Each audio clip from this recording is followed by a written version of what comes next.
शेळी विल्यानंतर दूध कमी देत असेल किंवा पहिलारू शेळी आहे, पहिलारू पाट आहे आणि ती शेळी दूध खूप कमी देत आहे किंवा शेळी विल्यानंतर बिमार पडल्यावर दूध कमी देत आहे, तर अशा ठिकाणी आपण दूध वाढीसाठी काय करायला पाहिजे? तर या ठिकाणी आपण 2 गोळ्यांची माहिती बघणार आहोत.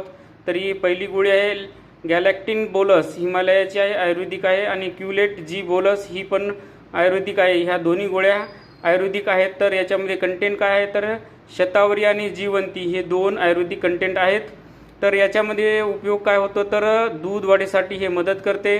सडामधील कासमधील दूध ग्रंथींना उत्तेजित करून दूध सडामध्ये उतरण्यास मदत करते. दूध वाढीसाठी शेळ्यांचे पाचन आणि भूक वाढवणे खूप महत्त्वाचे असते. ते हे पाचन व भूक दोन्ही वाढवते.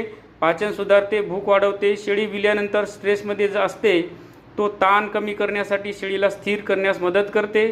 शारीरिक व मानसिकरित्या शांत स्थिर करून आरोग्य सुधारते. शेळी विण्या अगोदर किंवा विल्यानंतर आपण अँटीबायोटिक जर दिलं असेल औषध, तर ते देण्यात आल्यावर दूध कमी होत असते. त्याचा समतोल राखण्यास मदत करते आणि दूध वाढीला चालना देते. शतावरीमध्ये ताकद काय असते? तर शतावरी दूध वाढवण्यासाठी काम करते आणि जीवंती जी आहे ती ताकद आणि निरोगी ठेवण्यास मदत करते. तर ही गोळी किती द्यावी? तर शेळी विल्यानंतर 1 गोळी सकाळ संध्याकाळ द्यावी. पिल्लांना दूध पाजविण्या अगोदर किमान 2 तास अगोदर ही गोळी दिली तर चांगला फायदा होतो. ही गोळी डॉक्टरच्या सल्ल्यानुसारच द्या, वय आणि वजनानुसार द्या. आणि सर्वात महत्त्वाची गोष्ट म्हणजे वरील माहिती मी माझ्या वैयक्तिक अनुभवानुसार सांगत आहे. उपचार तुम्ही तुमच्या डॉक्टरच्या सल्ल्यानुसारच करा. धन्यवाद.